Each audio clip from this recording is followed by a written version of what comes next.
savez, quand vous tirez à bout portant, voire à bout touchant sur des gens qui sont désarmés, c'est impardonnable. C'est impardonnable. Pour moi, ils valent moins que certains animaux d'ailleurs. Et je pardonne pas non plus aux politiques qui avaient tout en main pour déjouer ces attentats et qui n'ont rien fait.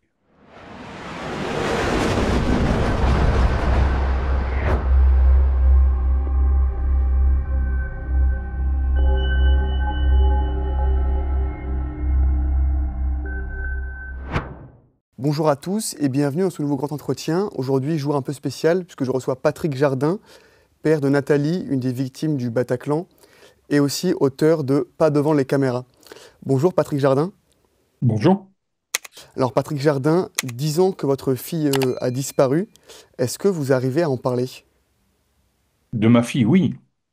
Des attentats, c'est plus compliqué parce que, contrairement à beaucoup d'autres victimes, moi j'estime que ces attentats auraient très bien pu être évités et que par conséquent, 10 ans après, malheureusement, on risque de se retrouver dans la même configuration avec les mêmes attentats.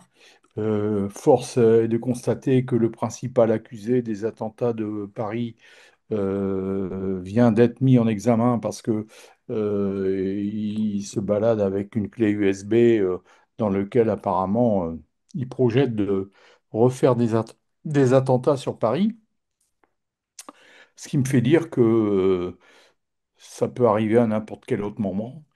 On a des services qui sont extrêmement compétents, qui ont déjà déjoué en 2025 6 attentats.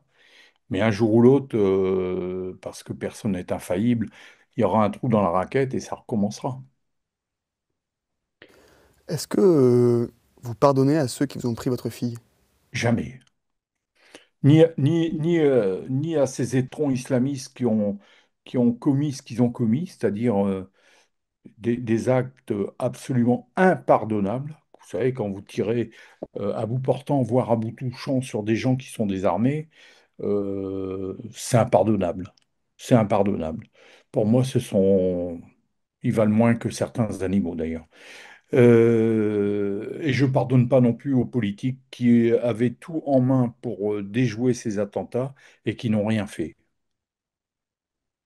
Et pour vous, donc, ce sont les politiques les responsables de ces attaques?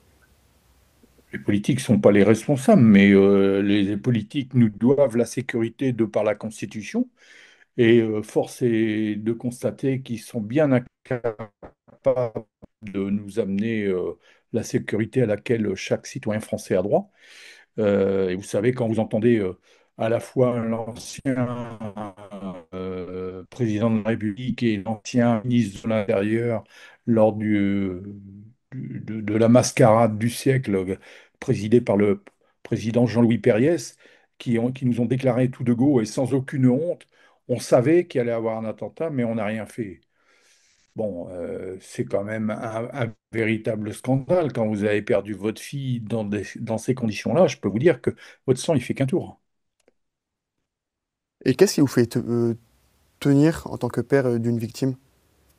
La lutte contre l'islam, parce que tout le monde me dit que je suis raciste, c'est pas vrai, je suis pas raciste.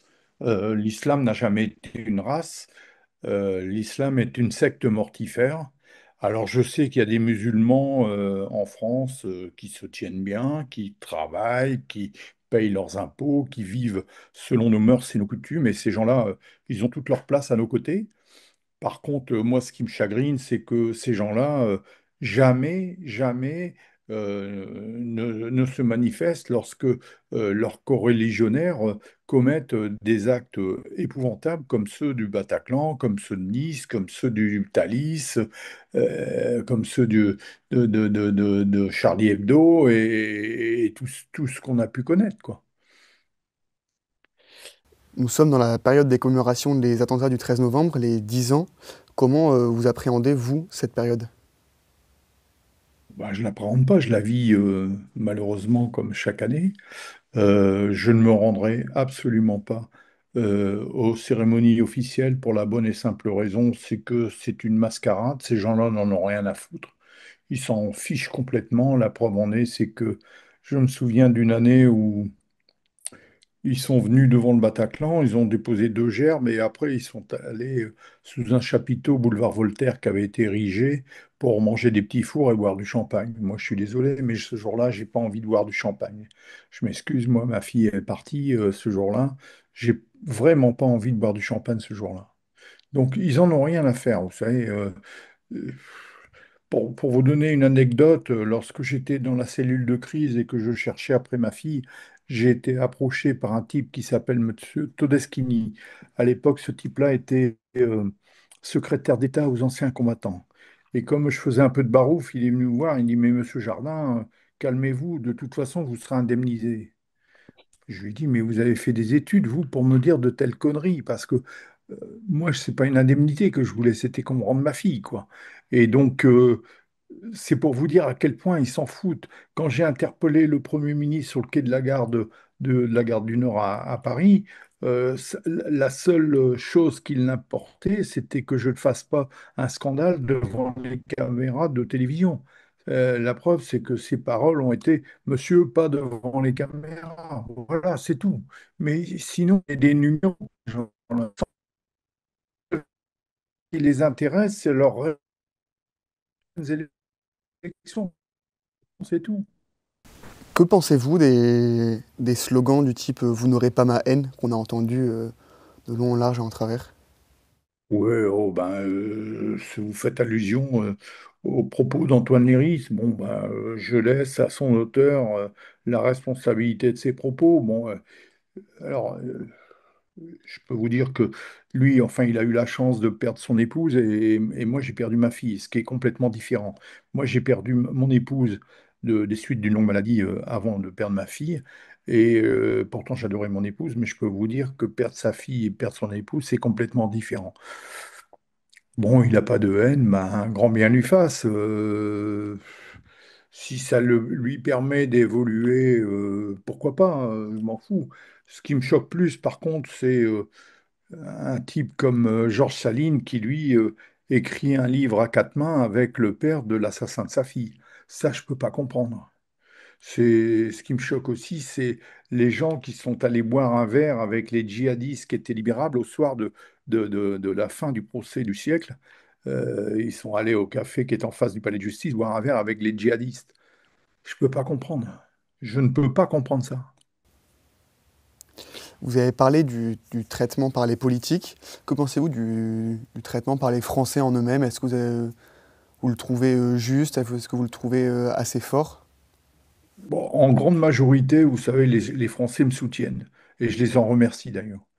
Parce que quand j'ai des coups de moins bien, et ça m'arrive, hein, et bien évidemment, ça me fait du bien de lire leurs messages d'encouragement et de sympathie. Bon, il y a quelques abrutis qui me disent que je fais de la récupération politique avec la mort de ma fille. Bon, ces gens-là, je les ignore. Et puis il y en a d'autres qui me disent ouais, bon, arrête de parler tout le temps de la même chose, on en a marre, ta fille, en fait, ils s'en foutent, quoi. Bon, ces gens-là, vous savez, tant que vous n'êtes pas réellement touché dans votre chair, vous ne pouvez pas comprendre ce qu'on reçoit, ce qu'on subit. Vous avez justement écrit un livre à ce sujet. Oui. Vous pouvez nous expliquer la démarche qui vous a poussé à écrire ce livre? Ben, parce que comme je suis ostracisé sur la plupart des médias, et encore pas plus tard qu'hier sur CNews, puisqu'on m'a dit qu'on ne pouvait pas me recevoir pour la bonne et simple raison, c'est que mon temps de parole serait décompté parce que j'appartiens à un mouvement politique qui s'appelle Reconquête. Je suis bien obligé, moi, si je veux communiquer, des questions pour moi de faire savoir aux gens ce que j'ai subi, ce qui s'est passé, parce que moi, je pensais que le procès, dit procès du siècle, allait nous éclairer et nous apporter toutes les lumières sur ce qui s'est réellement passé, mais en fait, le président Périès est passé complètement à côté de son sujet. On a passé des heures et des heures à écouter des témoignages de policiers belges euh, inintéressants, je dirais, qui ont refusé de venir à la barre et qui ont témoigné par visioconférence. et on entendait très nettement à côté les voix qui leur dictaient ce qu'ils devaient dire. Donc ça n'a servi à rien, ça. Euh, Par contre, moi, j'avais fait convoquer des gens qui auraient pu amener leur témoignage. Et quand je pense aux gens que j'avais demandé, c'est Manuel Valls, refusé de prêter attention à la liste des djihadistes que lui avaient remis les services français. Et sous prétexte que cette liste avait été établie avec le concours des services de Bachar Assad, il a jeté la liste au panier en disant, moi je travaille pas avec les services de Bachar el-Assad. Résultat, 130 morts, 485 blessés. Donc j'aurais aimé que ce monsieur vienne s'expliquer à la barre. Euh, et J'aurais aimé que le président de la commission parlementaire, euh, parce que cette commission a fait un rapport que je connais et que j'ai lu plusieurs fois et qui est très clair, puisse nous apporter des éclaircissements sur les, les choses obscures sur lesquelles ils avaient mis le doigt en faisant cette commission parlementaire. J'aurais aimé que M. Bernard Squarcini, qui était à l'époque directeur de la DGSE, de la DGSI, puisse venir aussi s'exprimer. Tous ces gens-là qui, à mon avis, avaient un témoignage intéressant à apporter pour la lumière et pour que tout le monde sache réellement ce qui s'est passé. Tous ces gens-là, on les a soigneusement écartés. Quant au président Hollande, que j'avais demandé à convoquer, il a bien été convoqué effectivement. 2 heures avant son passage à la barre,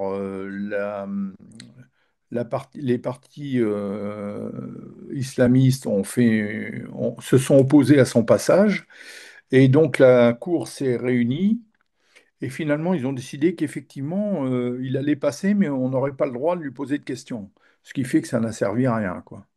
Donc, toutes les choses, si vous voulez, qui auraient pu apporter de la lumière à ces attentats, on les a soigneusement écartés. Et je soupçonne, je ne veux pas l'accuser, mais je soupçonne fort le président Péries d'avoir voulu protéger les politiques de façon à ce que ces politiques ne soient jamais inquiétés. Et dans les peines qui ont été prononcées, ça vous a aidé à faire votre deuil? Pas du tout. De toute façon, moi, je suis pour la peine de mort. J'estime qu'un type comme Abdeslam, il devait mourir. La preuve en est, c'est qu'il est prêt à recommencer. Et j'estime que on a mis au Panthéon, il y a quelques semaines, un des plus grands criminels de France, Monsieur Badinter, qui, comme il n'était pas très bon en tant qu'avocat et qu'il n'arrivait pas à obtenir la grâce de ses clients, n'a rien trouvé de mieux que de supprimer la peine de mort. Donc ça, je trouve ça un véritable scandale. Pour revenir aux commémorations à l'heure actuelle, que pensez-vous du traitement médiatique qui en est fait? Vous savez, les hommes politiques ont besoin de voix. Donc on en parle beaucoup. Macron va aller se recueillir un petit peu sur tous les sites. Il va faire le beau. Euh, bon, accompagné sûrement de Anne Hidalgo, sûrement, et puis de quelques autres politiques. Je je peux pas comprendre. Vous savez, il est passé un film sur la 5 à une heure tardive, il y a 2 3 ans, sur le Bataclan. Ce film a été suivi d'un débat, je dirais. Manuel Valls nous a dit lors de ce débat, oui, il est possible qu'il y ait eu comment on appelle ça, des défaillances. Bah, je suis désolé, il ne doit pas y avoir de défaillance à la tête de l'État. Quant à M. Cazeneuve, qui était, je vous le rappelle, quand même ministre de l'Intérieur à l'époque, qui a donc connu le plus grand attentat depuis la guerre 40, il nous a répondu, mais moi, 6 ans après, je me souviens plus. Vous vous rendez compte un peu de la légèreté de ces gens? Je peux pas comprendre, moi. Franchement, je peux pas comprendre. Moi, si j'avais été à leur place, mais je me serais glissé dans un trou de souris, je vivrais plus, je saurais plus me regarder dans une glace le matin. Et quand je vois que un type comme Manuel Valls, on l'a renommé ministre après. Il n'y a plus qu'à tirer l'échelle, ou alors c'est vraiment que en France, il n'y a vraiment pas grand-chose pour renommer un type pareil ministre. Il a fait preuve de toute son incompétence et on le renomme ministre. Moi, je comprends pas. Vous avez été candidat pour Reconquête aux élections législatives de 2022 et 2024. Oui, Cet engagement est-il une conséquence justement de ce 13 novembre 2015? c'est pas une conséquence, c'est une suite. Moi, je me suis engagé aux côtés d'Éric Zemmour parce que c'est devenu un ami, parce que ça a été un des rares à m'écouter. J'oublie pas que Marine Le Pen m'a écouté aussi, hein, puisqu'elle m'a reçu lors d'un meeting qu'elle faisait à Lille dans le cadre des régionales à l'époque, donc peu de temps après le drame du Bataclan. J'ai vu pleurer. Mais depuis, elle a eu des mots malheureux en déclarant l'islam compatible avec la République, ce qui n'est pas du tout pour moi acceptable. Et ça se confirme avec le vote du budget qui est tout récent, où s'est mise à voter avec le parti LFI, prouvant que finalement cette dame n'a plus rien de quelqu'un de droite, mais qu'elle est devenue islamo-gaucho, quoi. Donc mon choix sur Eric est le bon choix. Faut quand même reconnaître qu'il y a 73% des Français qui sont d'accord avec ce qu'il dit. Ce qui est malheureux, c'est que ça ne se traduit pas dans les urnes. Mais je peux déjà vous annoncer qu'en cas d'élection législative anticipée, ce qui risque d'arriver, parce que, à mon avis, le gouvernement Le Cornu va pas faire de vieux os, je serai de nouveau candidat dans la quatrième circonscription du Nord. Qui maintenant est engagé en politique, pour vous, quelle est la plus grande menace en France actuellement? L'islam. Ça, c'est la pire menace qui puisse exister, mais pas seulement en France. Au niveau mondial, c'est le cancer du monde. Et il faut éliminer tout de suite les métastases parce que ça va se proliférer à une vitesse grand V. Et ça, c'est la pire des menaces qui nous guette. Et votre combat politique, je suppose qu'il est aidé par le souvenir de votre fille décédée le 2015. Oui, alors, si vous voulez, précédemment à l'assassinat de ma fille, j'ai travaillé en Afrique du Nord, 13 ans à Tourcoing, où c'est le Bronx. Il n'y a pas de hasard, c'est la ville de Monsieur Moussa Darmanin, hein. Mais c'est vraiment le Bronx, hein. Il y a encore eu un mort hier, hein. Euh, les gens, il y a des refus d'obtempérer, c'est quotidien, des vols, c'est quotidien. Moi, quand j'avais un commerce là-bas, c'était un commerce de véhicules d'occasion, je faisais le coup de poing pratiquement toutes les semaines.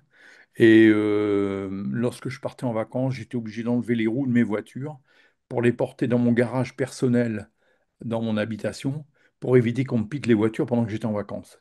Vous voyez à quel point on en est à Tourcoing. J'étais devenu quasiment inassurable. Tourcoing, c'est vraiment le Bronx. Roubaix, c'est la même chose. Et déjà, j'avais cette haine de l'islam parce qu'il faut quand même reconnaître une chose, c'est que à chaque fois qu'il y a un délit, c'est un islamiste ou un musulman. Alors tous les musulmans ne sont pas des délinquants, hein. Non, non, faut pas me laisser dire ça, mais chaque délit est commis par un musulman. Donc, vous savez, quand vous avez dans une corbeille de fruits un fruit pourri, ben, il faut éliminer le fruit pourri parce que sinon, c'est toute la corbeille qui y passe. Autre sujet, récemment, le député de la France Insoumise, Raphaël Arnaud, s'en est pris à vous sur Twitter Oui. et vous a qualifié de fasciste, il me semble. Oui, il m'a même menacé de me dézinguer en même temps qu'Éric Zemmour. Est-ce que vous pouvez expliquer justement Ah, s'il veut me dézinguer, déjà, il a intérêt à pas me louper parce que moi, je ne le louperai pas, ça c'est sûr. Mais bon, j'ai pas de commentaire particulier à faire, étant donné que euh, on peut pas faire d'un âne un étalon. Et moi, j'ai confié ça dans les mains de mon avocat qui a déposé une plainte. Après, c'est la justice qui tranchera. et quelle a été votre réaction quand vous avez vu ce message violent de la part d'un député français? Pour tout vous dire, je l'avais pas vu. C'est Eric qui m'a envoyé un SMS en me disant, t'as vu? Je dis, j'ai pas vu, excuse-moi. Et donc c'est lui qui m'a ouvert les yeux. Et bon, c'est tout. Qu'est-ce que vous voulez que je fasse? Si ça l'amuse de faire ça, il a fait ça parce que j'ai dit que j'irai pas aux commémorations officielles. Je vois pas en quoi ça le dérange. Je l'ai pas attaqué, moi, j'ai pas attaqué LFI, j'ai pas.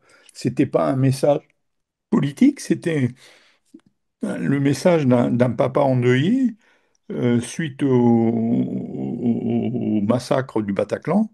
Et j'estime, moi, que je n'ai rien à faire avec toutes ces crapes qui vont aux commémorations officielles. Donc, non, j'y vais pas. Et je vois pas pourquoi, d'un seul coup, ça l'a ennuyé. Mais enfin, bon, après, c'est son choix, hein. Autre sujet, Salah Abdeslam a récemment fait savoir par son avocate sa volonté de, pourquoi pas, rencontrer justement les victimes. Qu'est-ce que ça vous évoque, Bah voyons. père d'une victime? La takia. Vous savez ce que c'est que la takia? La takia, c'est le pouvoir pour les musulmans d'avoir le droit de mentir. Ce type-là, il ment comme il respire. C'est une pourriture finie. Vous croyez quand même pas que je vais, moi, aller m'abaisser à le rencontrer. Moi, si je vais le rencontrer, c'est pas les mains vides, hein, je peux vous le dire, hein. Si je peux lui faire la peau, je lui fais, hein. Non, non, c'est encore une provocation supplémentaire. Et vous diriez quoi à une presque victime ou à des parents de victimes qui seraient prêts à le rencontrer? Que ce sont des traites vis-à-vis des autres victimes et vis-à-vis de leurs proches qu'ils ont perdus, parce qu'on ne rencontre pas un assassin d'un de ses proches ou d'une victime d'un attentat de masse comme ça a eu lieu à Paris et au Bataclan en particulier. Justement, Salah Abdeslam avait demandé pardon aux victimes lors de son Ah ouais. procès. Ah Vous y ouais. croyez? Non, mais c'est facile de demander pardon une fois qu'on a descendu 131 personnes et qu'on a blessé 485. Euh, Moi, vous me donnez un 9 mm, je vais aller lui demander pardon aussi, hein. On va voir comment ça va se passer, hein. Moi, je veux bien lui mettre une balle entre les deux yeux, puis après, je demanderai pardon. Seulement, moi, je vais passer le reste de mon temps en prison, quoi. Eh bien, merci beaucoup, Patrick Jardin. De rien, à votre disposition. Et merci à tous d'avoir regardé cette vidéo. Je vous dis à très bientôt sur notre chaîne YouTube.